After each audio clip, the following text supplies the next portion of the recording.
Hi everyone, good to see you on my channel today. Today I will tell you a wonderful story. It is full of love and kindness. I hope you enjoy it and I wish you an enjoyable viewing experience. Thank you. Alexander was a boss who suits most of the subordinates. First of all, of course, the salary. He not only paid people as much as he promised when they came to the firm, but everyone knew that over time, if he did not screw up, he could count on a solid promotion. There was a system of fines, but you had to seriously screw up to have a certain amount deducted from your income. Besides, the boss was not in the habit of humiliating those who worked for him. Overtime was always warned about and generously rewarded, and if not to abuse trust, the chief could always ask for time off. One of the employees, who had a sick daughter, several months in a row now and then broke down to take the child to take tests, or to pass a narrow specialist, or to go to procedures. But when the girl recovered, the mother was doing her best to do her job as well as possible and justify her trust. And finally, Alexander, although he was a middle-aged man, looked very nice, slim, trim, smiling. Surprisingly, he was still not married, although he had numerous affairs. Only once he was frank and admitted that he had grown up in an orphanage, so it was more difficult for him than others to create a family. He has no experience of living in one. The caretakers really wanted me to be adopted, he said, because I had good parents, young, intelligent. They were geologists. They died on an expedition. And there were no relatives who were ready to take the child. But I got to the orphanage as an adult. I was 12 years old. And potential parents always look at babies, preferably even babies. So no one's choice fell on me. And yet Alexander was a good example that even a child from an orphanage can achieve a lot. He had a big house in the best part of town by the river, a successful company, and was ready to open a branch. It was not worth talking about a magnificent car, a small but very comfortable yacht, foreign trips. Alexander's novels happened often, but did not end in anything serious. So the ladies knew from the beginning to count on nothing. However, they were not offended. Generous friends showered them with gifts and kept good relations with all of them. Moreover, the staff was interested in a non-standard situation when a new employee, Julia, came to the staff. It was a very young girl. She had just turned 19 years old. She was studying by correspondence, and there had already been several successful examples when the chief gave way to such young talents. As they say, put them on the wing. Julia was pretty, with dark curly hair, huge eyes, and upturned nose. Her family was obviously not rich, and the staff had no doubt that the new girl would not last long. In a week, she would become the new mistress of the chief. They did not even condemn her, but quite understood. A girl needs to feed herself and dress up. As long as Julia is not replaced by another girl, the chief's favor is guaranteed. But here was a surprise. Week after week, month after month, and no love story was planned. Although Alexander obviously flirted with Julia, complimented her, gave her signs of attention, but the girl behaved so restrained, responded to the chief with such reverence that he felt hurt. Does she think he is so old that she does not even consider him as her boyfriend? But when it was time for the New Year's corporate party, and the team ordered food with delivery from the most fashionable restaurant, Alexander still decided to break the resistance of unattractive. He himself made sure that Julia tried a few cocktails. They were very pleasant to taste and at the same time strong. And then the chief invited the girl to his office as if he needed help with some papers and persuaded her to drink cognac for a Brauderchaft. Then one of the ladies furtively pulled the handle of the office and snidely informed the others, "It's locked. All the same, our Julia will get to know the chief's comfy couch."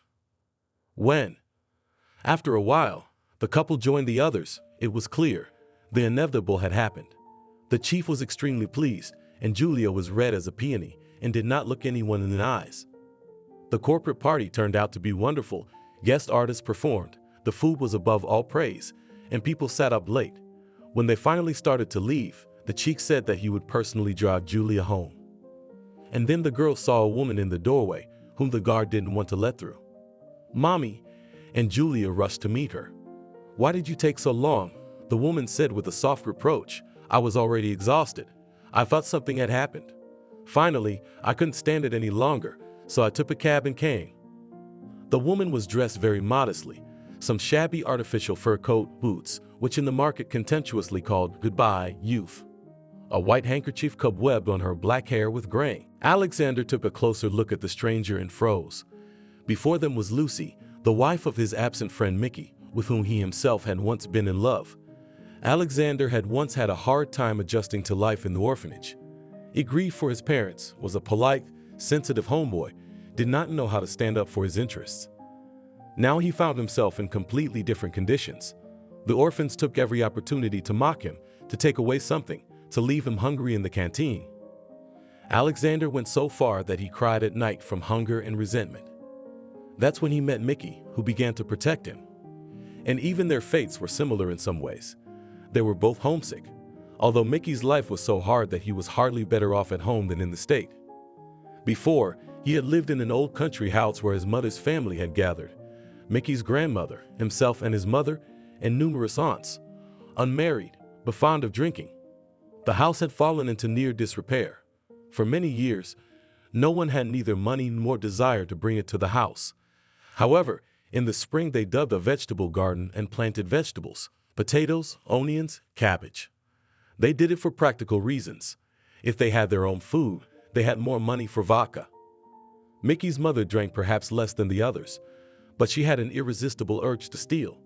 When she was very young, she stole toys, bright ribbons, and candy from her friends. When she got older, everyone knew Leslie was better not to be invited into the house, or you'd be missing something. And when Mickey went to first grade, his mother went to jail, stole a neighbor's pension she'd received the day before, threw a party at her house, and when she didn't have enough money, she threatened another neighbor and demanded more money for booze. Maybe Leslie would not have been given a sentence, but everyone who knew her just begged. It is impossible to live in the same village with this thief. Lock her up somewhere at least for a few years. Mickey was put in an orphanage. None of the aunts wanted to take custody of him. They each had their own reasons for not taking responsibility for the boy. One had an injury, one was out of work, one was going to go to the city. That's what the aunts told the officials, but they didn't dare tell Mickey the truth. The boy clung to them, looked into their eyes, begged them to keep him. You live there for a little while, and then we'll take you away, the aunts assured. We'll get back on our feet, and we'll come and get you. And there are lots of kids there. They have plenty of toys. They feed you well, teach you, dress you, shoe you. Be patient, eh? At first, Mickey waited for the aunts to fulfill their promises, watching at the window, running to every doorbell. But as the weeks passed, Mickey was never picked up or even visited. So the nimble boy began to run home on his own. And how did he find his way? He hitchhiked, lied to drivers that he was going to his sick grandmother, and they gave him a ride. And at home, his aunts and grandmother grabbed their heads. They had to call the orphanage to get someone to come and take him back. Well, you have no one watching your children if Mickey runs away every now and then. The aunts were outraged. And the day came when the boy realized that it was useless to hope that someone from the family would take him in. The aunts are lying to his eyes. He could only wait for his mother to get out of juvie and take him back home. Leslie didn't come back for her son when she got out. She got married quickly and moved away. Then, rumor has it, she went back to prison. Anyway, Mickey never saw her again. Leslie's parental rights were taken away anyway. Mickey became bitter and no longer had a relationship with any of his relatives. He now considered the orphanage his true home and began to settle in. Alexander did not know how Mickey became friends with Lucy. It happened before he himself got into the state walls. It is known that the girl was a refuse. She was left at the maternity hospital by a young mother. Then the little girl was transferred to the children's home, and then she went through all the paths on which such children go. Lucy did not know, nor did she try to find out anything about her parents. She simply did not imagine any other life than in the state walls. She was the smallest and skinniest of the children who had entered the orphanage that year. Mickey took pity on her, as he would a stray and sickly kitten, and protected her. He made sure that no one took her food from her in the dining room, and if he had any he gave it to Leslie, but that didn't happen very often. No one else dared to touch the girl, and if she was offended by the teachers, with them invariably happened then something nasty. A slip on the stairs, doused with something slippery, was the least of it. Mickey's guilt could never be proven, though everyone knew it was him. Eventually, even the most evil educators stopped saying unpleasant things to little Leslie. The girl was quite unattractive at that time, following Mickey like a shadow. And thus, They had as if formed within the walls of the orphanage their own little family. Then Alexander joined it. He didn't know why Mickey felt sorry for him. But he had punched Alexander a few times so hard to offenders, taught him a little about life in the stake walls, and then, in the form of the highest form of trust, allowed him to be friends with Lucy. But as far as school was concerned, Mickey was in the background. Alexander had always been a good student. True, after the death of his parents, he for some time forgot to study, but then he realized that now in life he had to break through on his own, and again took up the mind. He quickly became an excellent student at the school where the children from the orphanage studied. But since Alexander helped other kids and those who could not help, gave cheat, he was not teased nerd, but on the contrary tried to make friends with him. This helped the boy to finally join the team. Lucy, when she went to school, also turned out to be a capable girl. She did not shine in all subjects, but some sciences were given to her surprisingly well. She was sent to the Olympiads in Russian and English. Her teachers advised Leslie to go further in that area. Maybe a translator where you will get a job, you will communicate with foreigners, you will start to have a completely different life. Or at least in the development center, we'll get to the development center, you'll start teaching kids English, you'll earn good money. Lucy didn't say yes or no. She wasn't saying anything at all. She still followed Mickey and was friendly with Alexander, but only just. In the 8th grade, she suddenly looked beautiful, almost to the point of obscenity. She became a real beauty, and people looked back at her on the street, but she didn't need anyone but Mickey. From that time on, the boys from the orphanage began to fall in love with Lucy. They were ready to do anything for her, and now not only Mickey, but also Alexander protected the girl from the admirers who were ready for her even to walk on the ledge or jump from the 2nd floor. And Mickey started stealing. Mother's blood in him, though. He got mixed up with some scumbags. They clean out a kiosk, steal a passerby's wallet, or cut a girl's purse off her shoulder. And Mickey himself didn't seem to need anything. He used his share of the stolen goods to spoil Lucy. He bought her chocolates and little things, hairpins, perfumed shoes. What was going on in the orphanage at that time? Lucy, well aware of where it all came from, was terribly afraid for Mickey. She cried and said she didn't want any of it. She couldn't throw things away. They were Yurachkas, but she tried to hide them so that the teachers wouldn't notice. And still they almost always noticed. Do you realize that we cover for you, a fool? Do not report to the right place. They reprimanded Mickey, because they will put you in jail, like your mother. Then you will finally disappear. We're all waiting for you to get smart. Otherwise, you'll go to jail for a long time and Lucy will find another guy. Mickey looked at his girlfriend gloomily, but she just shook her head. She didn't need anyone else. Mickey, really? Alexander tried to influence his friend. We have only a little time left to study at school. Soon we'll start earning our own money, and then you'll be free to go wild. You're good with your hands. You won't run out of work. By the way, Sophia, the golden hand was a thief. Mickey chuckled. But my hands are golden in the sense that gold sticks to them. Leslie brought me some earrings the other day. They're small and easy to hide. When he gets out of here, he's gonna wear them. The only thing to do was to give up on this lazy bum. But Alexander tried to convince Lucy. You'll never get anywhere with Mickey, he said. You can't depend on him. And if you marry him, he won't change. But Lucy couldn't be persuaded. If it wasn't for Mickey, I might not even be alive, she said. You know how mean the older boys are. The way they pick on the younger ones. And I couldn't fight back. If Mickey hadn't stood up for me, they'd have hounded me. It's understandable that you're grateful to him, but to get involved with someone like him for the rest of your life, you're capable, talented, you'll get an education. If you want to thank him later, you'll have money and opportunities. Is such things measured in money? And what you're saying now, is it decent? He's your friend, and you're hitting on his girlfriend. I'm not hitting on him. Alexander was embarrassed. I'm thinking about you. I want you to do what's best for you. I love him. Lucy simply objected. Well, whatever happens, happens. And I can't do without him anyway. To Lucy's credit, she never told Mickey about the conversations Alexander had with her, and the young people's friendship remained strong until the graduation. Shortly before the exams, 2 events happened. Mickey stole another kiosk to celebrate the parting with his friends. He was well aware that their roads would further separate. And although he had promised his friends 100 times to stop stealing, this time they did not reproach him. They snuck out through the window and spent the whole night in the park. Lucy and Alexander drank champagne, ate expensive chocolates, and Mickey poured vodka for himself. They discussed plans. Alexander was going to go to a technical university. He had every chance to enter. No one, neither teachers nor comrades, doubted that he would pass the exams well. "Have you decided where you are going?" he asked Mickey. He looked regretfully at the bottle, which had little left in it. 30, he said. It was the former vocational school No 30, which was still called 30 in the city, although now the educational institution had the proud status of a lyceum. It was still possible to learn to be a bricklayer, plasterer, painter, and further working professions on the list. All the children from the orphanage studied there. A few years ago, Mickey and Alexander's class took a field trip there. It was called Career Guidance. The master who took them around the rooms and workshops whispered to someone, winked, and at the end of the event they were taken to the dining room. Everyone remembered sweet, still warm buns and surprisingly tasty apple kaisel for a long time. Alexander suspected that the good food had made Mickey choose an educational institution. "Where are you going?" he asked Lucy affectionately. "I thought you were going to be an elementary school teacher." Lucy would definitely go to teacher training college.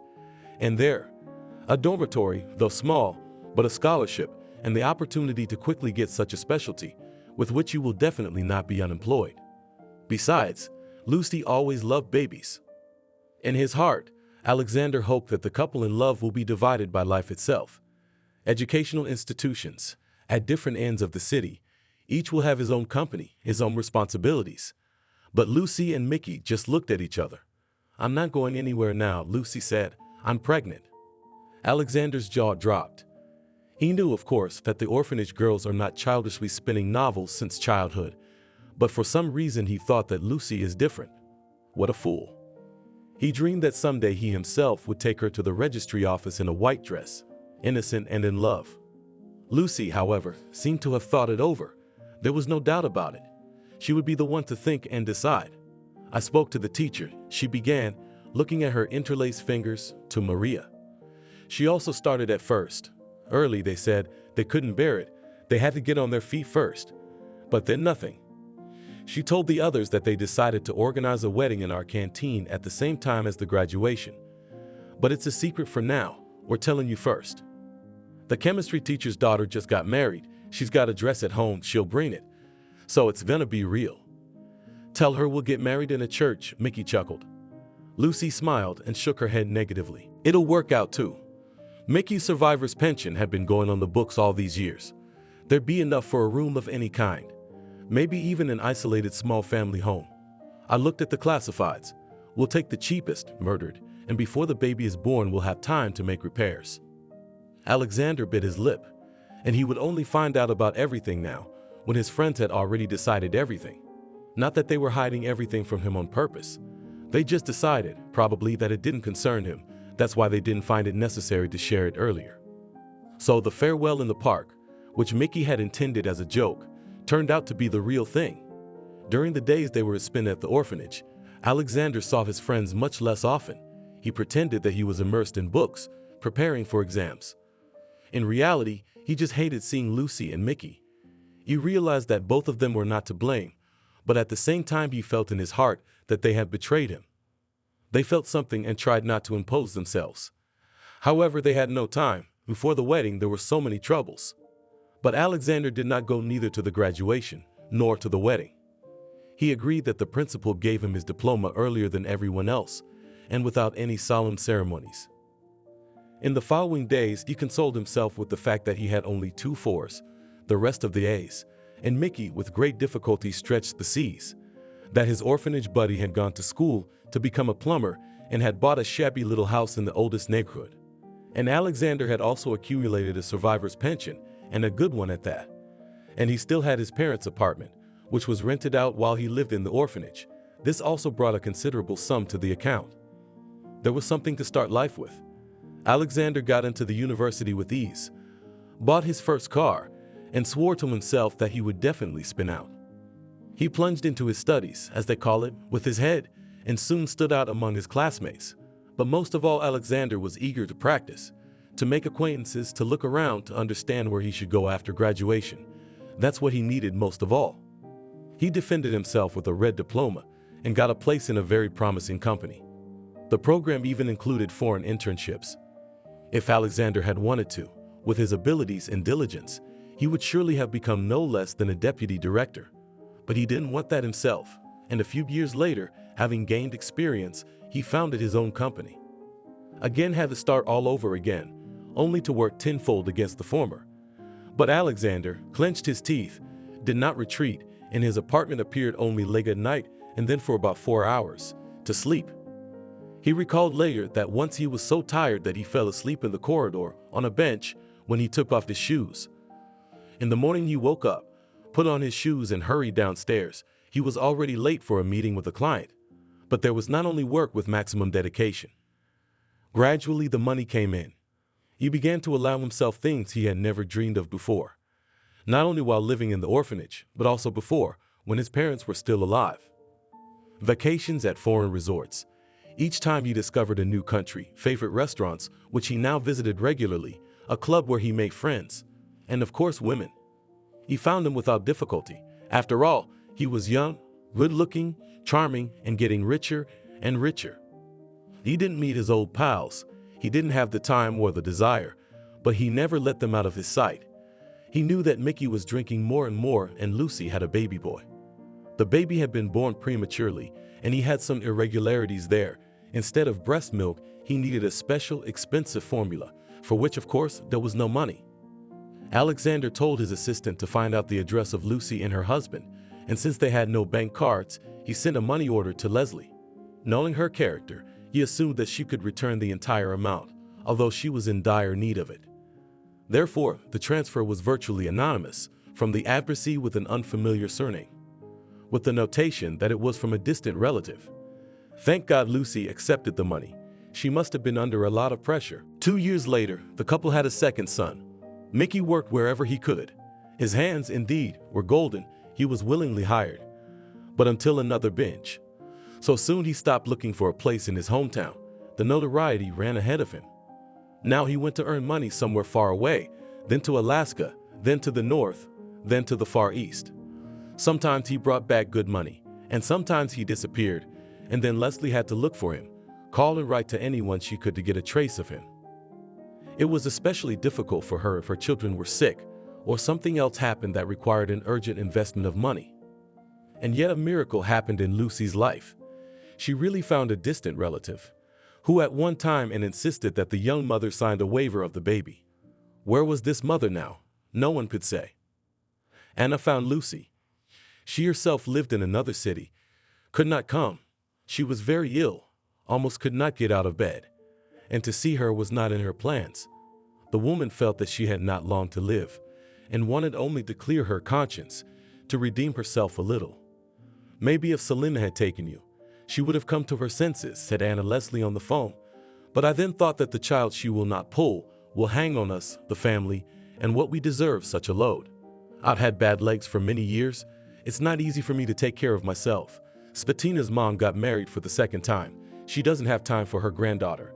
So I told Svetlana, you've had a baby. Get it to the state. The orphanage would raise her better than you would. Now Anna thought that it would be possible in due time to accept Lucy into the family, and if not, at least to visit her in the orphanage from time to time.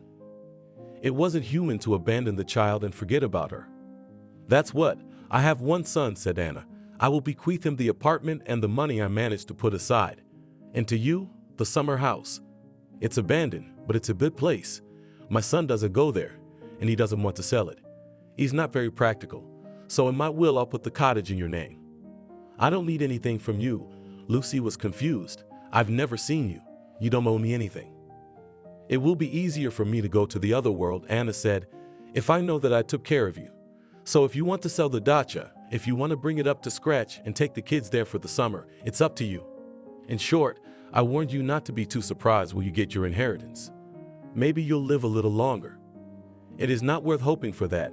Anna cut off, well, God grant you happiness. I'm sorry for what I did. With these words, she hung up the phone. And Lucy could not recover from the strange conversation for a long time. Meanwhile, the last time Vicky managed to earn very good money. By this time, Lucy had already got a job.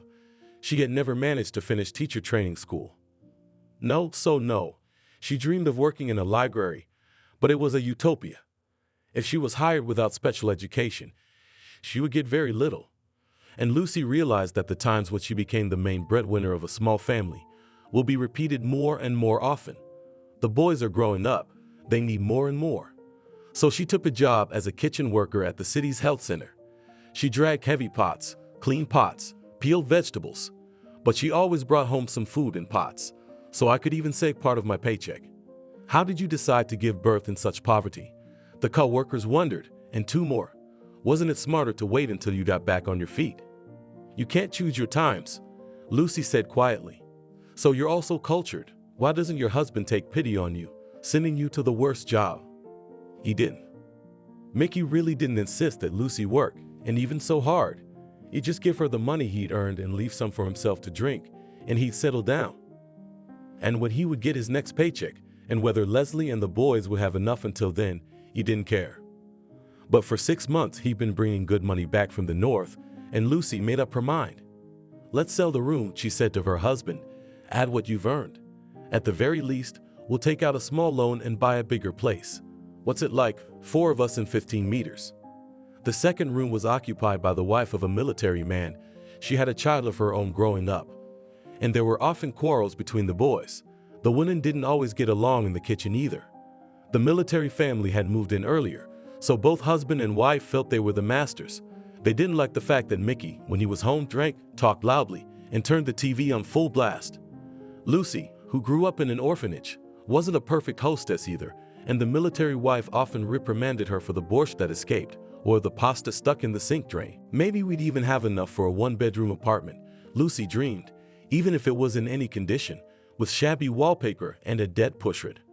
I'd fix it up anyway, as long as I had my own place. New Year's holidays began, and very fortunate to have a proposal, Leslie to work in a countryside year-round children's camp. During the vacations, there were a lot of children, and in the kitchen working hands were in short supply. Most importantly, Lucy could go there with the boys. They were given a room for everyone and free food.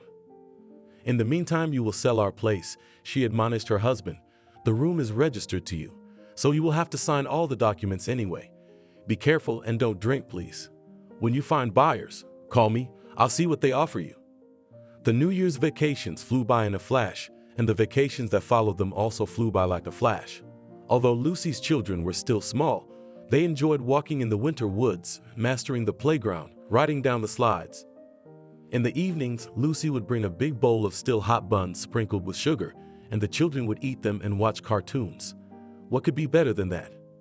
Finally, when the people began to leave, Lucy saw her husband at the camp gate.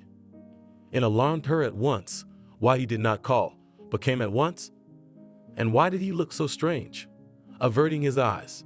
Of course, with Mickey everything could be expected, but Lucy was scared in advance. What's the matter? She shouted, before she could run up to her husband. You see, he kept looking away.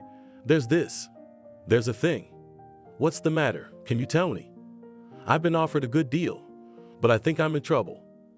Lucy slumped exhausted on a snow-covered bench.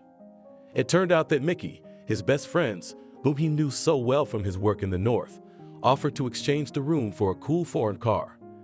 You've signed a deed of gift for us, and tomorrow we'll bring the car over to you, and we'll go and do all the paperwork for it. The car was shown in a photograph. It looked very presentable. And although Mickey could not drive and did not know the brands, he was convinced that the exchange would be the most favorable for him. You'll sell it in no time, they assured him. It's worth 3 times as much as your shack. They'll take it off your hands. And then you'll have no problem buying an apartment. See for yourself.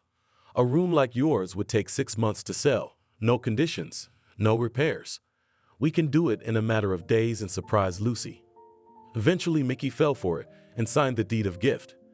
Lucy and the kids were registered at a different address, and they decided to do it in advance to make the sale quicker and easier. And now it's played against them. The room went into the hands of friends. Of course, the guy didn't get a car the next day. He waited for 24 hours, others. On the 3rd day, he hardly got through to one of the men. Ah, dear, I'm sorry. Such a trouble.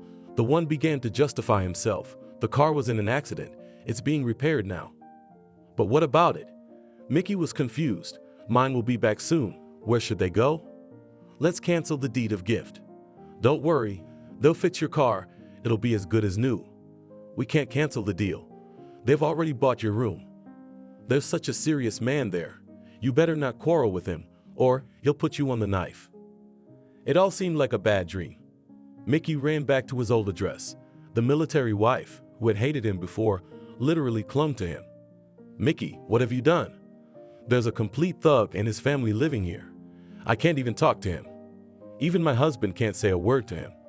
He can't get protection from the state yet, but he won't even think about it. They'll cut him down. Mickey, come back, cancel the deal. I won't say another word against you, neither you nor your wife." "What do we do now, Lucy?" It's the first time she's ever seen her husband so confused. "What about a lawyer or something? You're the smart one. Give me a hint." "You've ruined my life," Lucy said quietly. "Sashka told me right then. No matter how much I fight with you, it's no use. With this untimely pregnancy, you deprived me of my future. I could have studied, achieved something in life. And when the children were born, and so it went on and on. Why do you see everything in black?" Mickey said irritably. It was almost the first time in his life that his wife had reproached him, and he didn't like it. "Have we lived so badly with you? No other husband could make as much money as I've brought you." Sometimes Lucy agreed, and then nothing for 6 months.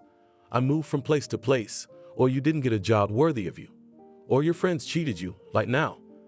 They got the money from the customer and divided it among themselves. And they told you that the customer, such a bastard, didn't pay. I know these cases. I called the people you work for without telling you. Every penny was paid out. Barry's the only one who got his hands on that money. And when his son Archie asked you for a loan just for a week till payday. So you took it out on yourself, believing Archie would pay it off himself. Well, how could he not cheat such a sucker? You forgot all about that loan. How much was it? 90,000? You wouldn't be allowed to put your room on the market if you owed the bank.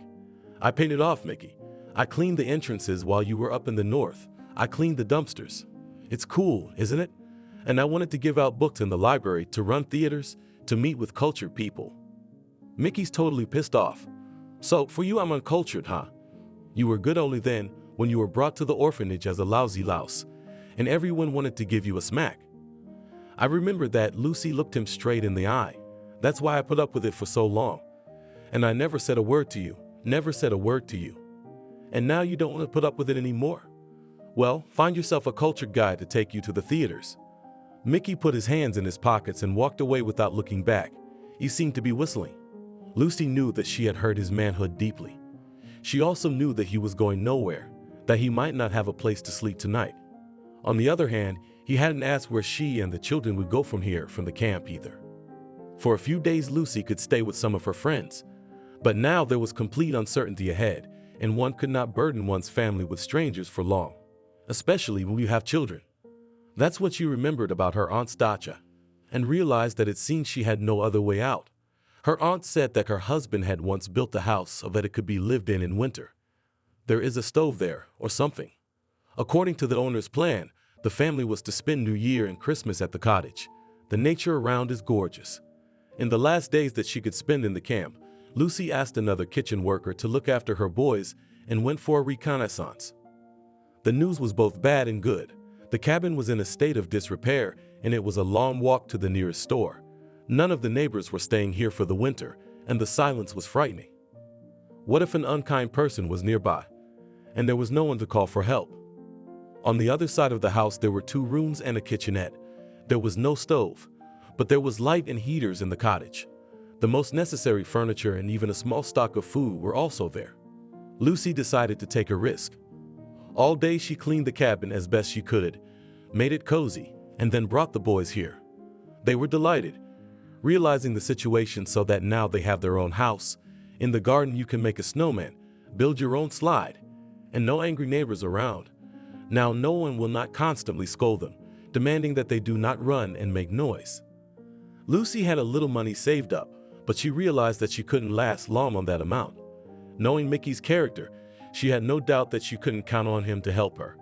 And alimony, what alimony if he doesn't officially work anywhere and he's traveling around doing odd jobs? She had the idea of going to the Archie she paid off the loan for. It was very convenient for him to just forget about the debt. But Lucy knew that with a probability of almost 100% she would get nowhere. According to rumors, Archie lived with a girl who supported him completely. He himself preferred to lie on the couch and not work. They'll tell Leslie too. Fuck you. If your husband's such a sucker for believing me, it's not my fault. And several evenings in a row, Lucy, until late at night, sat near the boys and thought. Sons were covered with her fur coat, although the fur and artificial, but still so warmer. Lucy was terribly afraid of catching the boys cold, how to treat them in such conditions, and it was impossible to call a doctor here. In the end, there was another kind soul who agreed to look after the children, and Lucy went to the city to see if she could count on a remote job. In recent years, she had learned to be a good needleworker. She sewed and knitted toys. Unusual, original, colorful, she has repeatedly bought kittens, puppies, ponies, and dragons. The income, of course, tiny, but still. Lucy knew a store that sold handmade items. People came here who were tired of consumer goods and wanted something special. The negotiations with the owner were successful. Lucy showed her pictures of her toys and left a few animals. She wanted to go shopping, to buy cheaper groceries, even though she knew she would have to carry the heavy bags far away. And she couldn't believe her eyes when she saw Alexander. She had never thought she could run into him like that on the street. If she hadn't known him so well, she probably would have passed him by. There was nothing else about him that made him seem like a former orphanage orphan who was happy to have an extra piece of bread, expensive coat, smart appearance. He came out of some institution on the main street. Lucy hesitated for a moment and then caught up with the man and touched his sleeve. "Alexander, is that you?" He recognized her at once, though she realized she didn't look like much. Tortured, probably aged. No makeup, only lips tinted with cheap red lipstick, so as not to look pathetic. But Alexander was genuinely pleased. There was no doubt about that. You pestered her with questions. How did she find herself here? Did she come for a long time? Alone or with her family? And how she and Mickey were doing? Lucy didn't hold back and told him that they were probably broken up for good. She had never seen Alexander so agitated. He suggested that they sit somewhere and talk because you'll be lost again for 1,000 years and I won't know where to find you. Lucy glanced at her watch and thought she was going to catch the last train. She had always felt so safe and secure with Alexander. Maybe now he would give her some good advice. He led her to a small, elegant restaurant and very tactfully made the order himself. He realized that Lucy would look at a menu with French names of dishes about the way a goat would look at a new gate. And they began with wine. Lucy drank her glass in one gulp. She just wanted to calm down. The fact that it wasn't a light vintage wine and the pleasure was supposed to be prolonged did not even occur to her. Alexander didn't say much about himself. He only mentioned that he had everything normal, his own business, came here on a business trip. Married? Lucy asked him directly. She thought that someone might seek her and Alexander, and if an old friend had a family, he might be in trouble. No, he shook his head with a sad smile. He hasn't fallen in love with anyone yet. Why would I want a loveless marriage? I can have fun without a stamp in my passport. But Alexander questioned Lucy about everything in detail, and the wine loosened her tongue. Mickey left his children on the street in the winter, you know. She sobbed. He didn't even ask where we would go, and he didn't look for us. If he'd been running around my girlfriends, they'd have told me. No, he didn't care. He was always sure that I'd get my family out of any trouble and the kids wouldn't be lost with me. I warned you, Alexander said quietly, that this would happen. This is the way it is, not the other way around. What should I do now? Kneel down in front of you and apologize. Alexander, you were right. I was wrong. I'm such a fool. Only now it's too late. And what will you do? Alexander asked. We'll live till spring. I'll plant a vegetable garden. We'll survive somehow. Maybe I'll get a part-time job, bring the cottage up to scratch, sell it, and the boys and I will move back to the city, to some room. Where will you go now at night? Alexander said thoughtfully, is there someone to look after the children until morning? Come on, you'll spend the night at my hotel. Lucy inwardly gasped at the unexpectedness of this proposal, and for the first time in her life she gave up on everything. She had not been. She called an acquaintance who was watching the children and said that she would come in the morning. The acquaintance was a young girl, a student. She could stay overnight at the cottage.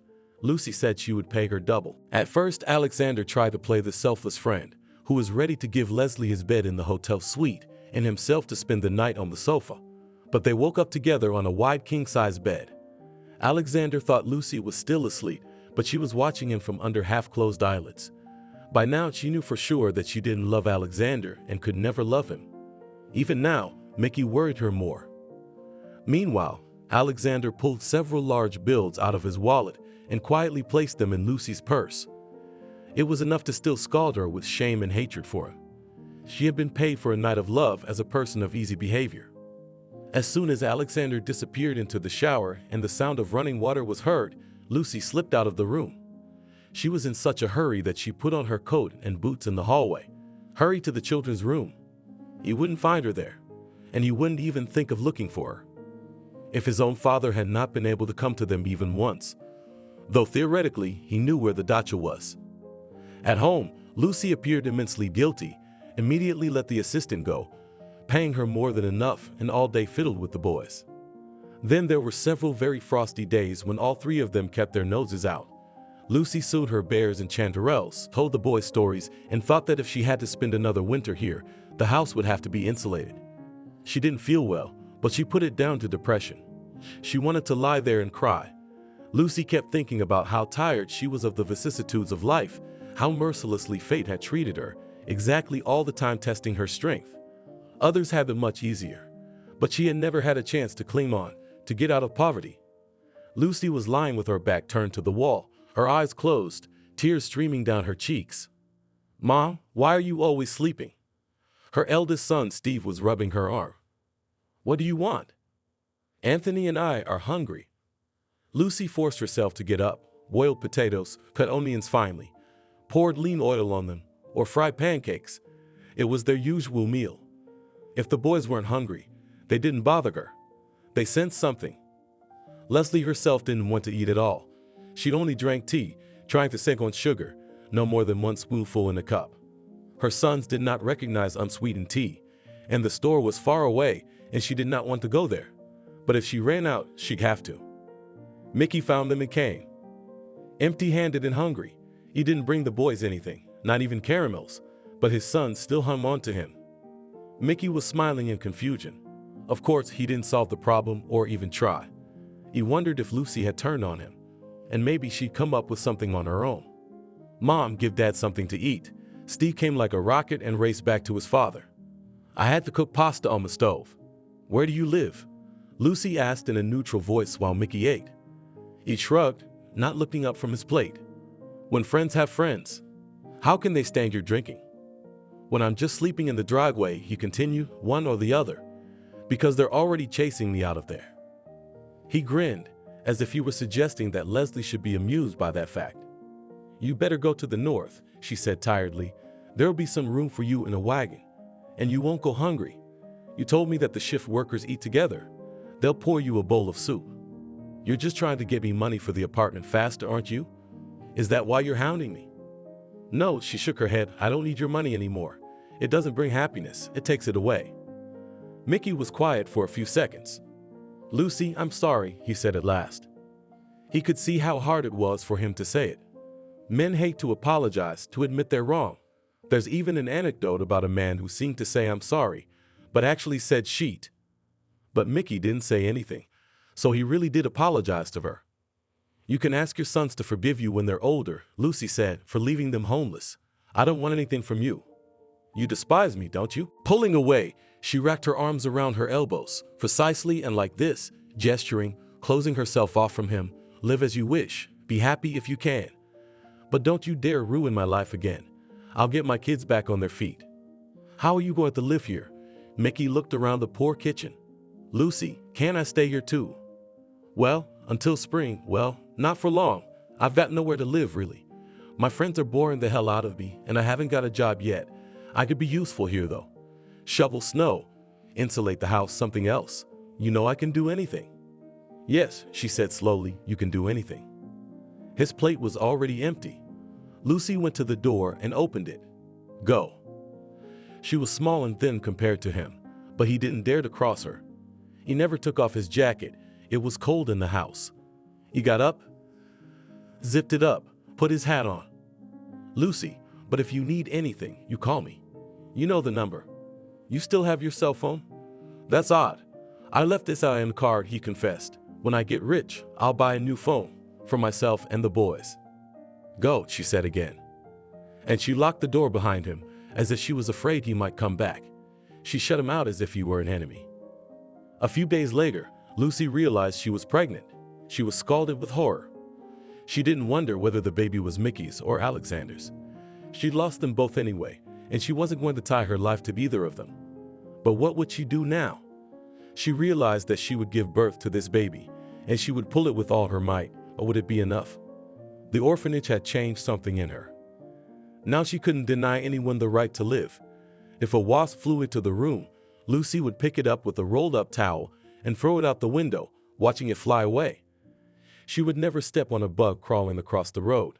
It was sentimentality on the verge of idiocy. But though life had hardened her, she couldn't do otherwise. Now she had to go into town almost every day, though like almost every pregnant woman, Leslie wanted to lie down and doze. Instead, she was looking for buyers for the cottage to find out the price of housing.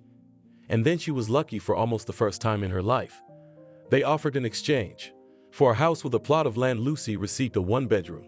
Let it be on the outskirts, the apartment had to be brought up to speed, but the young woman almost did not cry from happiness. "We got the apartment from my grandmother," said the couple, signing the documents. "We would not live there anyway, and in such a neighborhood, and do not rent it for a decent amount. And your cottage has such a wonderful place. The forest is close, the river. We'll use the house as a temporary house, and we will start building." Lucy hurriedly put her signature on the sheets the notary gave her. She was afraid that everything would be taken away from her. But nothing was taken away. On the contrary, they left everything, even the furniture. Lucy saw it as happiness. Not so long ago, she had nothing of her own. And now there was a sideboard with dishes and a round table covered with a crocheted tablecloth, a bed for her and a sofa for the boys. And in the closet there was even old linen, a stack. No, the couple who gave up such wealth were truly crazy. The lucky streak continued. Lucy went to the family services office just to see if she would get anything with 3 kids. Every penny was now an asset, and she was immediately offered a job, and they jumped at her. The Children's Rehabilitation Center needed a night nurse. No one agreed to constantly spend the night looking after other people's children. On night duty, nannies agreed reluctantly, almost scandalously. And Lucy had the same tears of gratitude to fate. "It's not for you heavy tanks in the kitchen to carry." She was surprisingly suited to the job, and often thought about how lucky the children in the rehabilitation center were compared to those kids who went straight to boarding schools. The small building, converted from a former kindergarten, was cozy and warm. The groups of children were small, and in the rooms the pupils lived 2 by 2. They were fed to the full and deliciously. Philanthropists constantly gave something to the center. Toys, a new fluffy huge carpet in the playroom, a huge TV set, a real movie theater. But the fates of the children remained the same as many years ago. This girl was left alone because she has only her mother, and she is being treated for tuberculosis. Probably, she will not recover. Brother and sister, parents are drug addicts. Long ago abandoned the children. They were raised by their grandmother. They were starving. The center could not teach them for a long time to take bread from the canteen and hide it under the mattress and behind the radiator. This boy also had only a grandmother. She wouldn't even send him to school, some sectarian. She thought that they would teach him bad things there. Carlo was herding goats in the woods instead of studying. He came to the center wild, like Mobley. Lucy saw these kids in the evening and early morning. Another nanny would come in at sunrise. But in the evenings, Lucy sat with the children in the playroom and read them books or told them stories. The teachers thought that this would not interest their children. Cartoons, yes. But the children somehow understood that Lucy is the same as them, went through the same school of life, speaks the same language, and they flocked to her like sparrows. And she was a wonderful storyteller. What tormented Lucy was that her own children were left unattended at this time. True, Steve had been well taught to lock the door, check it before bedtime, and not open it for strangers. But still, the neighborhood is far away, there's no telling. But the hen was so pleased with Lucy's work that she allowed her, when there were places in the center, bring the boys in the evening and put them to bed in the spare room. And the cook in the kitchen often offered the young woman to take food with her in tubs. The children here were fed to slaughter, and there was plenty left over. Lucy knew nothing about Mickey, and she had no intention of finding out.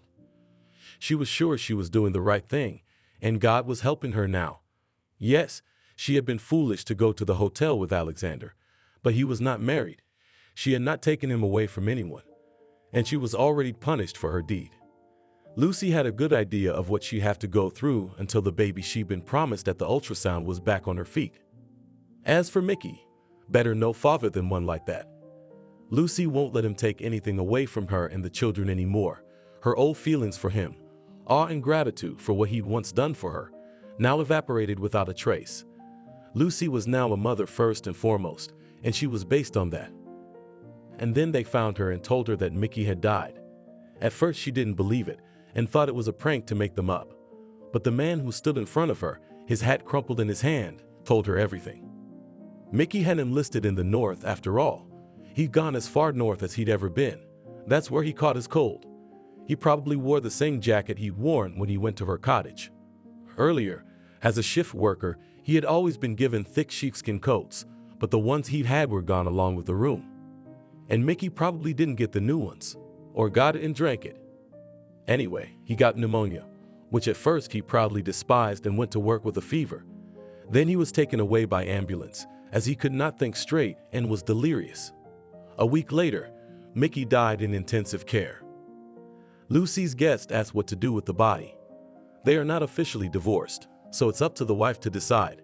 "How did you find me?" Lucy asked. It was very complicated. Through a chain, a few days just hanging on the phone, the man admitted. It was possible to spit on everything and say to bury Mickey in the city where he died, but would Leslie's sons forgive her for that? And she gave almost all the money she earned to bring her husband, and very modestly, but buried in the local cemetery. And there was a funeral service, and candy and cakes she brought to the rehabilitation center for the wake. Everything was honorable. Now the children would know where their father's grave was. Lucy shrugged her shoulders, feeling like a horse with an exorbitant load. A donkey in such a situation would have stood up and stood there, but a horse pulls with all its might. Lucy is a horse, and you have to be a donkey. Otherwise you'll fall down, and then who will take care of the children? Lucy agreed with the head mistress that her boys would stay at the center while she was in the maternity ward. The girl Julia came into the world easily. Lucy held her daughter in her arms and thought she was the most beautiful of her 3 children. A porcelain doll with dark eyebrows, eyelashes, and curly hair. A girl at the orphanage had a German doll like that. How they all envied her. But Julia had the same defect as the rest of the kids. Breast milk intolerance. Again, she had to pay for expensive formula. Lucy was sometimes surprised at how conscientious her boys were growing up. The same Anthony is still 2 tops from the potty, but he is ready to look after his little sister. He would change the diaper and hold the bottle while the baby ate. Lucy bought a screen and created a corner for herself and the baby. She tried to lull her daughter to sleep at night so that she would not cry and would not disturb the boys' sleep. And the boys were ready to babysit their little sister during the day, so that the mother could sleep at least an hour. That's how one had to live, to grit one's teeth and work, work, work. Then life would sooner or later get back on track. When Julia went to kindergarten, Lucy studied by correspondence and became a teacher, but she didn't want to leave the center. She said that working with difficult children paid more. However, the reason was not only that. These kids needed her more than anyone else. When another child was brought to the center, he always cried and dreamed of going home. And the teachers would say the usual words, "Look how nice it is here, how many toys, and how many friends you will have, with whom you will play here. Here's a cake for you, and don't cry." Lucy had her own way with everyone. She'd give them a hug and let them cry. Some she promised to go to their mother and arrange for her to come on Sunday. And no one had children reaching out to her the way she did. Sometimes a child would leave the center and return to his family or be sent, God forbid, to an orphanage. But even there the children remembered Lucy and wrote her letters and called her to come. And some of them she visited. She was tormented by a feeling of guilt in front of her own children for the fact that they had no father, that they always lived hard and poor, although Lucy did what she could for them, as they used to say. Looking ahead, a gypsy had once told Leslie that the fate of one of her sons would be something no one expected. But nothing bad would happen to him. Lucy inquired, though it was at least foolish to believe such predictions. No, said the gypsy.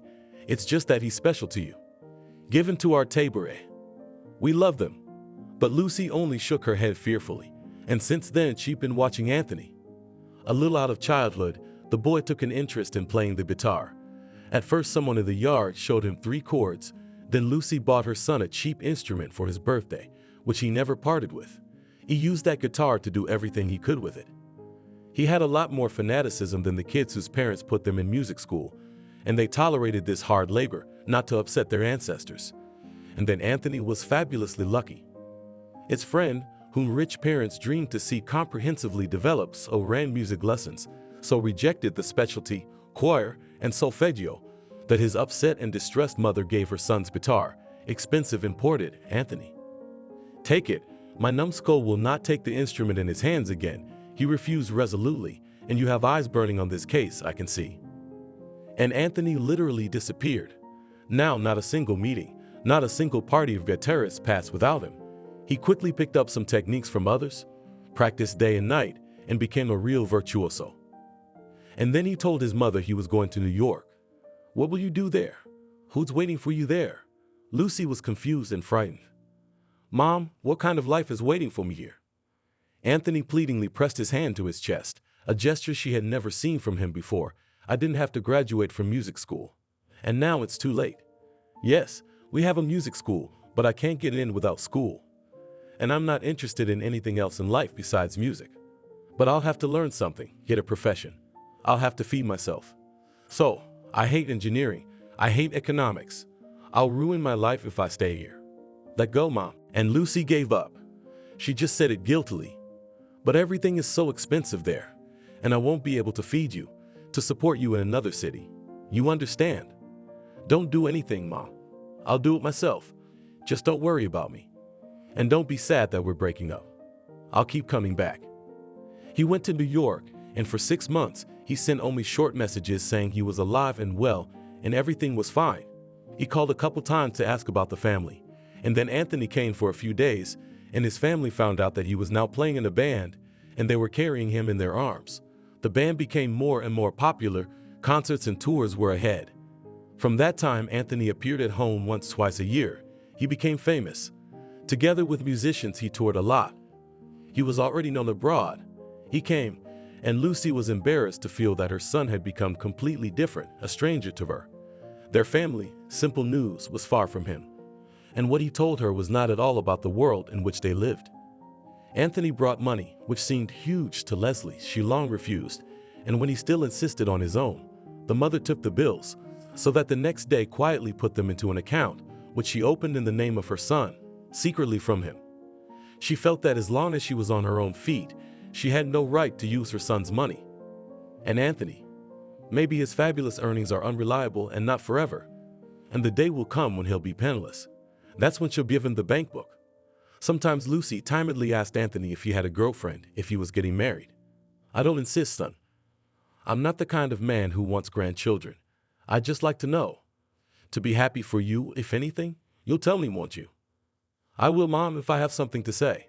There's plenty of girls out there, but nothing serious in my life, except music. And they both smiled sadly, mother and son.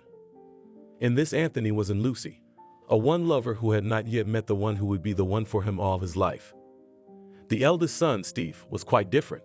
Lucy had always seen him as her right-hand man. He both babysat his little sister and did not hesitate to do women's work. People who knew him envied Leslie. Steve will clean your floors and cook dinner. Where do you get a golden boy like that? Tell me a secret. I got the gift version, joked Lucy. But the truth was that her heart ached for Steve all the time. He always thought of others first, and then himself. And today, he probably couldn't do that. When they went anywhere on the bus, Lucy never remembered her son sitting for long. He always found someone to give up his seat. If not an old lady, then a middle-aged woman or even a girl. At school, teachers often asked Steve for help. He was irreplaceable. How will you go to the army? Lucy was worried because there will be no one to drive you there. And not only those, how they are, grandfathers. You're everyone's shoulder to lean on. What fool wouldn't take advantage of that? She remembered orphanage life too well. If your father didn't know how to stand up for himself, she told her son, we'd both be lost there. He protected himself and me. You realize that even goodness must have fists. I go to the boxing gym, Steve smiled. It's not enough. It's got to be in there somewhere. The ability to fight back when you've been wronged. Lucy was seeing her son off to the army for good. No farewell table, no drinking with the relatives. The mother just hung on Steve's chest and sobbed. Raised such a good, kind, strong. Will he come back?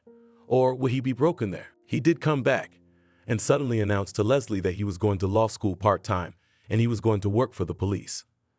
Can you imagine? He soon shared. A family called us in today. A mom and her 2 daughters live in a private home. And a homeless guy walks in. He saw the gate was unlocked and came in. He sat down in the hallway and said he wanted to eat and wouldn't leave until they fed him. They fed him. He said he liked it here and he was staying. They kept trying to persuade him this way and that. He wouldn't budge. Sitting there like a king demanding tea. That's when they got on the phone. And when we arrived with the guys and took this little dove under our arms, how grateful these poor people were to us. They almost bowed at our feet. They wouldn't have had the strength to handle him. And then Steve was sent to another state, just as a cop for a few months to work. He didn't want to leave his mother and sister behind, and he always thought you belonged in his hometown. Since then, a few months he communicated with his relatives very sparingly, short calls, half-page letters.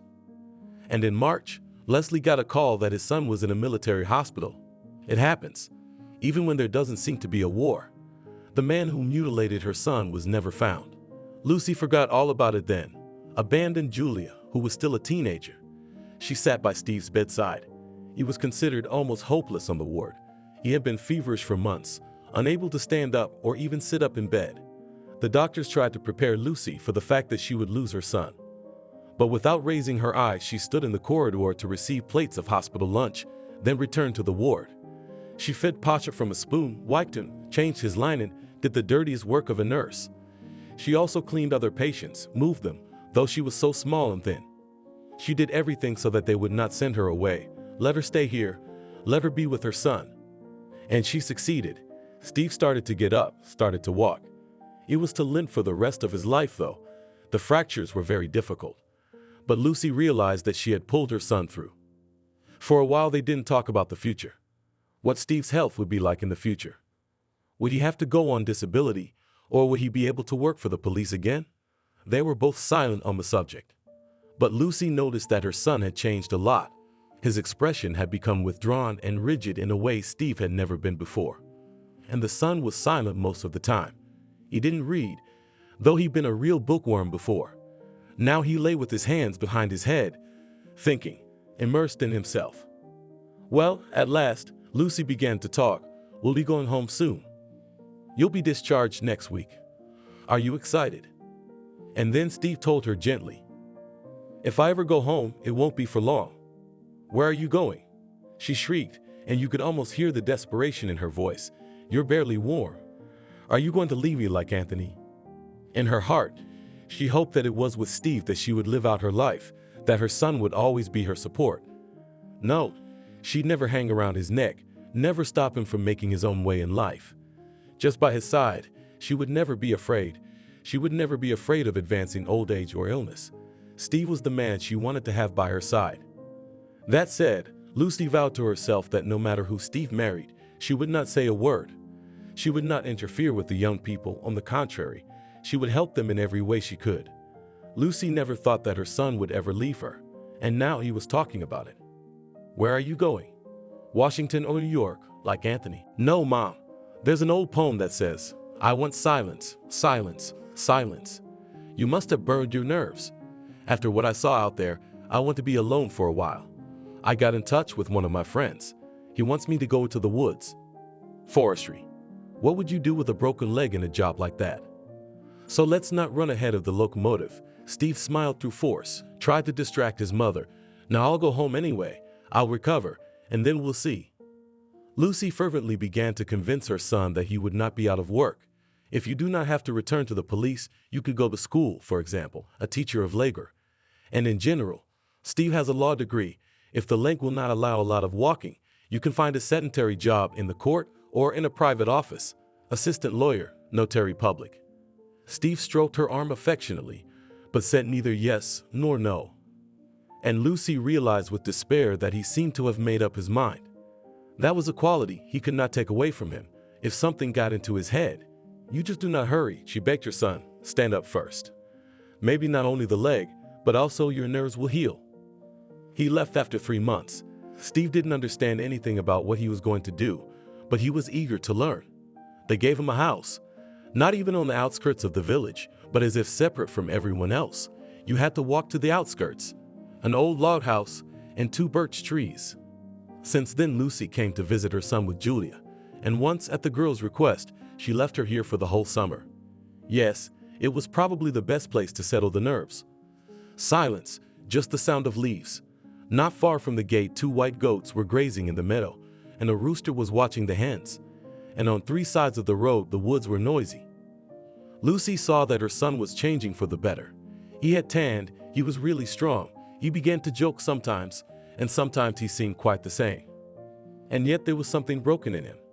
Lucy realized it when she saw that her son, in the middle of a lively conversation, could suddenly fall silent, withdraw into his own unhappy thoughts, even if only briefly, for a few moments. He did get a girlfriend, a local girl, and it looked like they were getting married. At least Lucy could rest easy about that. The youngest daughter, Julia, was another gift from fate. Rarely pretty, outwardly she was not like her brothers or her mother. In the clinic and on the playgrounds, at school and ballet studio, the girl admired. Well, just a doll, it seemed. This phrase stuck to Julia. She was also a great student, and Leslie didn't have to go through what she went through with the older kids. Parents of other kids telling their kids not to get too close to kids from dysfunctional families, where the father drinks and the mother is a hard worker, but from the orphanage, and from such do not expect good. Julia had a lot of girlfriends, and everything in her life seemed to go smoothly. She was spoiled by her brothers, especially the eldest. Steve constantly made her sister some gifts, always stood up for her. If in the evening she was late for classes in the club, or performed on stage, met her and walked her home. Julia, as if slow to contact fans, spent evenings at home, herself souped costumes for dance numbers. She inherited her golden hands. However, she mastered women's crafts, sewing, embroidery, knitting. She graduated from school with a medal, but she chose her profession more than reasonably. "I'd like to do ballet, but I have no special abilities," she told her mother, "and in this field I will not achieve anything. I'd better go to college and try to find a job that would make me happy and feed me." Her brother Anthony wanted her to go to New York. He rented a nice apartment there and promised she could stay with him as long as she wanted, and even if she didn't get in, badly, to visit the northern capital, and he'll show her the city. "What about your personal life?" Julia asked, jokingly. Anthony shrugged his shoulders. "The apartment is 3 rooms. 1 room I'll allocate you, and myself do without a bedroom and music studio." But Julia did not accept the invitation and entered the institute in his city. Competitive bar she overcame easily. Her mother did not even have to be nervous. However, it so happened that ties with former girlfriends interrupted.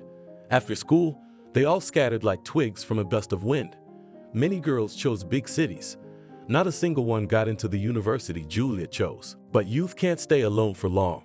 And for the first time, Julia had a friend. And it was a friend and nothing else. The guy was 10 years older than her, fat as a pofik, and had a funny name, Trump. He was a mama's boy, but in a good way. He just felt sorry for his elderly, frail mom, even though she was a terrible bore. But Trump got home on time every night so his mom wouldn't worry, and was generally at home for both daughter and son. He mopped the floors, went shopping, fed the 2 Persian cats, his mother's favorite. "My brother helped my mom all the time too," Julia told Trump when she got to know him a little better. That's where their friendship began, and Julia saw Barry as a big brother. They sat together in classes and in the school cafeteria, went out in the evenings, if they had free time, and talked about everything. Julia liked being friends with the boy even more than with the girls. In their conversations, there was no room for idle gossip. Sergei read a lot, had a good sense of humor. They often joked at each other. Julia thought that such a relationship will remain between them forever. But then things changed. Barry's mother died, and then, as if from the ground, a certain girl came out of the woodwork and clung to Trump with a deadly grip. Literally, when she was near Sergei, her arm was threaded under his elbow. "A lock. Where did you find her?" Julia asked. They were sitting in lectures. Only at the Institute did Trump get freedom from his Angelica. She worked as a saleswoman in a sporting goods store and looked at Julia with suspicion and almost with hatred, because Julia sat in the Institute auditorium next to her Sergei for half of the day. Trump shrugged guiltily.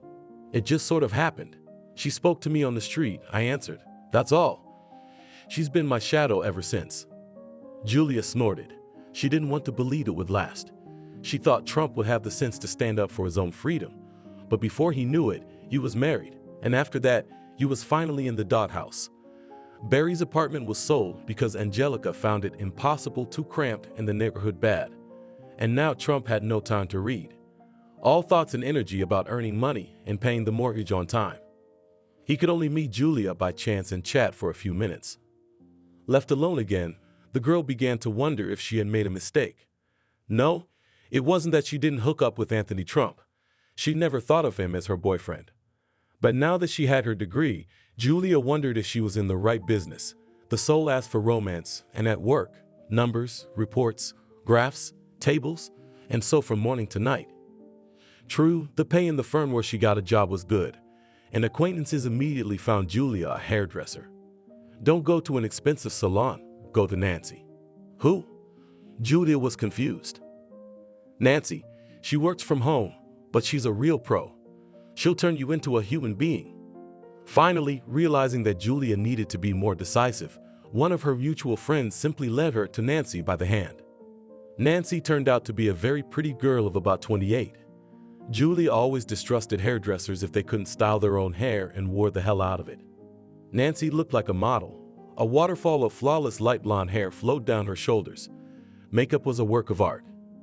At home, there were a lot of paints, jars, tubes, hair and face masks, grooming products, scissors, machines, like any hairdresser's shop. At the same time, Nancy managed to keep up with her young daughter. When she looked at Julia, she rounded her eyes and asked, "Who did that to you?" "What do you mean?" The girl didn't understand. Nancy picked up a strand of her hair. Julia had been tempted to dye her hair that color recently and to try to lighten the strand above her forehead herself.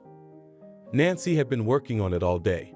She treated her hair with some imported products, recolored it, trimmed the overgrown ends, and arranged Julia's naturally curly hair into a hairstyle.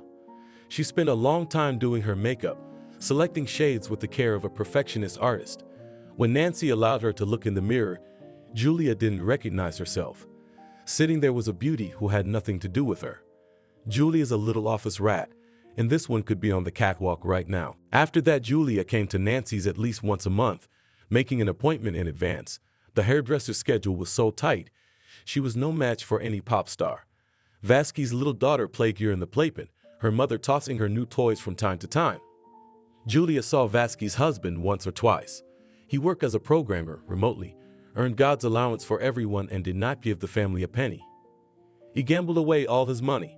Luck did not turn to face him once, but he did not give up trying to please this capricious lady. In the meantime, Nancy was supporting the family. While she didn't try to free herself, didn't shake off her husband like a ballast that prevented her from sailing freely on the sea of life, Julia couldn't understand. It was as if Nancy had something of the Oriental woman, who a priori believes that a man is superior and must be obeyed. And now Julia could not look at the blonde beauty without a slight feeling of pity. She herself was constantly catching admiring glances. Sometimes she turned around, and it was pleasant. And no one knew that in the evenings she lay behind her screen and read fairy tales. Yes, rereading her children's books and dreaming of loving like the Little Mermaid.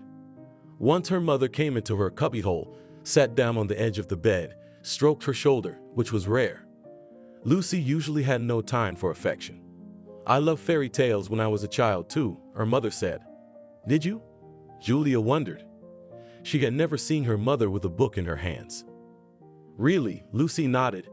"There were times in the orphanage when I wanted to kill myself. Fairy tales were the only thing that saved me." "You're dreamy." Julia, despite her lack of experience, realized quickly that Chief Alexander was courting her. Even a blind woman would have guessed it. Once, when the girl came into his office with papers, he offered her a glass of champagne. It was so unexpected that Julia stared at him, as in that folk saying about the goat and the new gate. Then he invited her to a concert. She said she was unmusical and didn't like modern pop music. What do you like? He sounded genuinely interested. Reading alone, Julia said. The topic was already difficult to continue. The chief had to nod and go about his business. But the new colleagues insisted that the chief would not leave the girl alone. I don't like him, Julia fought back. Come on, he's handsome, persuaded her one of the girls. But there's something missing in him. Some kind of masculinity. But there's an ending. Pardon the vulgarity. And no one's trying to convince you to marry him. He's not going to offer you that, don't worry. But why not have some fun? Let yourself go on vacation. Maybe he'll take you to Italy. He took Maria. Julia laughed it off. She was going to the corporate party quite calmly, not even assuming that something extraordinary could happen. All she was looking forward to was a delicious dinner, music, and a chance to dance. Julia rarely went to cafes. Not that kind of upbringing. And here it was supposed to be simpler. At work, it would be a gathering of only her own people. You could stay late, and since everyone would drink a little, the girls would call a cab to take them home. And then there were cocktails Julia had never had before. Surprisingly tasty, except that they made her dizzy and lost her sense of reality. And when they were followed by cognac in the chief's office. Now Julie wanted to cry. Why did everything happen so banal, like in a cheap love novel? Only there the chief and the gray mouse, his subordinate, eventually fall in love with each other, and she gives birth to a son, or even twins, or even triplets. Julia thought about the fact that if she went to work after the holidays, it would be only to write a letter of resignation. Never, she would never be able to see Alexander as a man, some vibe he lacked. And even if he built her a palace and sent her around the world on a ship, it won't fix the situation. When her mother unexpectedly came to work for her, Julia felt immensely guilty. She knew how frayed Lucy's nerves were already, and how important it was to her that she got her daughter home on time. It's freezing outside, Lucy said, and you're hot? Let's call a cab. That was rare, too. It wasn't that Lucy didn't like spending money on cabs. She knew she couldn't afford it. It wasn't her way of life. She still had to make every penny count. You could take the bus, or on foot. To Julia's amazement, the chief didn't leave. Alexander stood by like a lost man. I'll take you home, he said hastily. And the girl was even more astonished when her mother simply replied, Don't, Alexander. You've been drinking. It can be felt a mile away. We'll get there on our own. Come on, Julia. Alexander didn't sleep that night. At first, he couldn't believe that he had met Lucy again after she had vanished without a trace many years ago. It really was like a stone in the water, and he never meant to hurt her in any way. He knew how hard her life was. He sneaked her all the money he had in his purse. He knew she wouldn't take it out of his hands. This way, maybe she wouldn't find it right away. She'd be angry, of course. She'd say she wasn't a beggar. But what if she got mad and kept it? Surely she has so many needs. He would be ready to help her even then. But it never occurred to him to propose to her. A lifetime already stood between them. Alexander at heart became a hardened bachelor. The thought of marriage horrified him. He was more than satisfied with the woman who ran his household. Paid, and everything will be done as he wants. If she got fed up, he fired her. And Lucy's children didn't know whether they'd accept him or not. Boys, difficult age, and Mickey's sons. God forbid they show his temper. Then they'd be impossible to deal with. And then Alexander was scalded by the thought that this girl, who he liked so much, and who was now his mistress, could be his daughter, even though he and Lucy had only one night together. But what the hell is not joking? He began to think back feverishly how many years ago this meeting had taken place, how old Julia was, and he broke out in a cold sweat. Lucy herself, well battered by life, looked about 20 years older than he was now, but Julia was pretty. Does she look like him, or does she look like Mickey? Lucy knows, of course, who her father is. But if the irreparable has happened, what is to be done now? Until now, Alexander has been treated like a table on which there was an inconceivable number of dishes, and the only thing left to choose was whether to try it yet. He had tried it. A new resort, a new club, new entertainment, new girls. And now, for the first time in his life, he was scared. Usually when he had a problem, he called his therapist. That was the way of the times. It would not have occurred to Alexander to treat himself with alcohol or to cry to his friends. No, they are not fools in the West, where every well-to-do man goes to his own doctor. The psychotherapist's name was Arthur. He was the most fashionable in town and expensive. A consultation with him cost a fortune. He was also famous as a dog sled traveler, which added to his popularity. Women flowed to him, even though he was a misogynist at heart. And Alexander liked it. At one time, when he told the doctor his story, he blamed Lucy for everything and justified the actions of his patient. In addition, he never once said that Alexander should have gotten married. In the therapist's opinion, his client would be happy staying single. But what will he say this time? Can such a criminal mistake be justified? Or was there no mistake at all? Just a pretty despicable act. He took advantage of the inadequacy of a girl who was drunk for the first time. And it was his own fault. No, he's gonna have to do it himself. He picked up the phone at 5 in the morning, then at 6. He wanted to call Leslie, but realized that it was indecently early. Had he and his daughter slept at all that night? What and how had she told her mother? Alexander held his head and at times snorted heavily, like a bear. It was the first time in many long years that he remembered orphanage life so vividly. He was ashamed in front of dead Mickey, and in front of Lucy and her daughter, it was impossible to say what he felt. Lucy called in the morning. He saw an unfamiliar number on the cell phone and immediately guessed who it was. Yes? He said he didn't recognize his voice. He coughed and repeated, yes. We need to talk, Lucy said. Well, at least he wasn't such a coward as to avoid the meeting. When and where? He asked. She must have hesitated for a few moments, because he hastily suggested. At my work is not worth it. All the same will interfere, but opposite the office there is a good cafe. No, Lucy said, and he literally saw her hard grin. I don't want to go to the cafe with you. I'll give you the address. Come to our house and we'll talk. He had a flicker of an idea that she wanted him to show up like a groom, honorably, with flowers, and propose. Life had put her through its millstones, but Lucy was still a storyteller. Julia won't be home, Lucy said. She's gone to a friend's house. But come in the morning. Then I'll be gone too. Now, I'll get my things together and... Lucy hung up. Less than an hour had passed, and he was already outside her house. He didn't remember being in this neighborhood before. Old 5-story buildings crowded around the dirty courtyard. Of course, there was no intercom, so Alexander immediately rang the doorbell of the apartment on the 3rd floor. In the semi-darkness of the corridor, Lucy seemed to him the same. The same small figure, the same dark hair lying on her shoulders. He handed her a luxurious bouquet of white and pink roses, the kind you give to the girls you love. You put them in a bucket, not a vase. Come in, Lucy said. She did put the flowers in the bucket. Probably there were not enough vases in the house to divide them into bouquets. The ascetic simplicity of the little apartment, and behind the screen, probably Julia's bed. Alexander felt even more sick to his stomach. Lucy pointed him to the sofa. She sat opposite him, straight and stern. She offered neither tea nor coffee. Lucy, he gathered his courage and didn't beat around the bush. I think Julia told. I think you know what happened yesterday. She nodded and didn't say anything else, didn't come at him with accusations. I was terribly guilty, and I wanted to propose to Julia. Ask her to marry me. She won't regret it. I'd do anything to make sure she wouldn't regret it. She'll have everything I can give her. Lucy shook her head slowly. Or he took his hand to his throat, as if he wanted to help himself speak. Or is she my daughter? At one time I didn't know whose daughter she was, Lucy said, but when Mickey died, I pulled myself together and did a test. She's Julia. Alexander dropped his head on his chest. Finally he could breathe. She won't marry you, Lucy said, also dryly. I'm sorry, Alexander.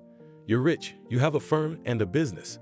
You own factories, newspapers, steamships, but there's just something about you.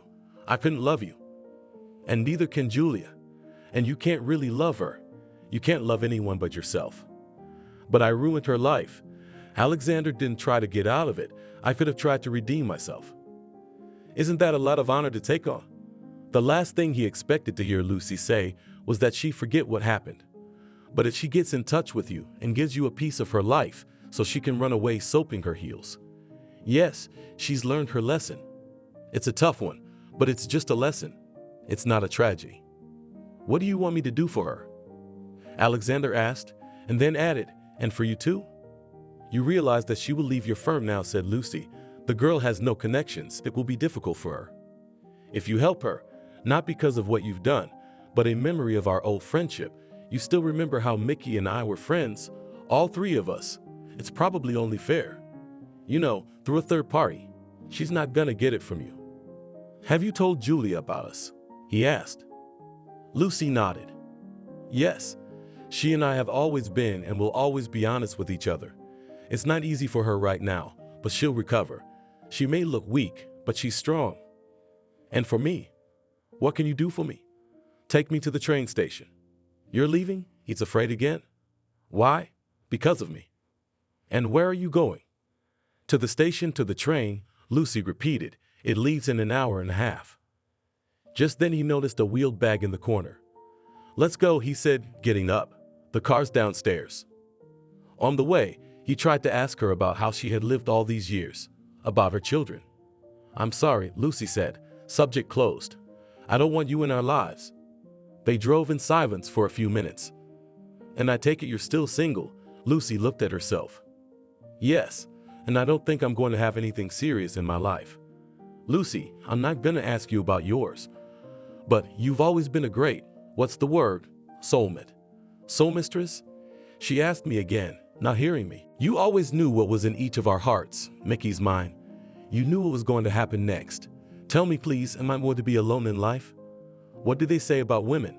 A crown of celibacy or something like that? Why can't my love life work out? He asked, but he kind of knew her answer. She would say now, because you don't want anyone yourself. You can get married, Lucy said tiredly, just don't be under any illusions that you'll be loved. If you see a girl who's openly attracted to your money, marry her. That's who you want. But why such a girl? Because only soulmates make a good family. Lucy shrugged. If you want someone to watch over you in your old age, sign a prenup. And live with your eyes open. You and your spouse have a business arrangement. You give her youth and beauty, complete obedience, like in the East. Her a life of luxury while you're alive, and a bank account after you're dead. But Mickey was 100 times worse than me, and you loved him. Who told you he was worse? Yes, he drank himself to death, but he knew how to love when he was young, and you don't have it at all. Just like people don't have a gift for music or can't paint. And you can't fight it, you can't fight it. When they arrived at the station, Lucy's train was already boarding. Where are you going? He asked her again, no longer hoping that she would answer him. But Lucy answered, to my eldest son, Pavel. I'm leaving the apartment to Julichka. If she wants to stay in town, she can move. I've never stood in the way of my kids, and Steve needs me now. I can feel it in my heart. He's out in the middle of nowhere. I've got a train, then a bus. Steve works as a forest ranger. He lives in a cabin with no facilities. That's okay, I'm not scared of that. We've been there. But we need to warm our hearts right now, and for me and me for him. Did he call you? No, he won't. I can just feel it, I told you. You're the one who called me what it is, a soulmist. Lucy climbed up on the step of the carriage. Alexander helped her to lift her bag. She nodded and went straight inside. The train had already left the platform, and Alexander followed it. For some reason, he waited for Lucy to come out into the vestibule, and they looked at each other. And the snow would fly, covering her black hair and white downy shawl. Thank you for watching this video to the end. Subscribe to the channel. Like it, write comments if you like the story, and see you on the channel.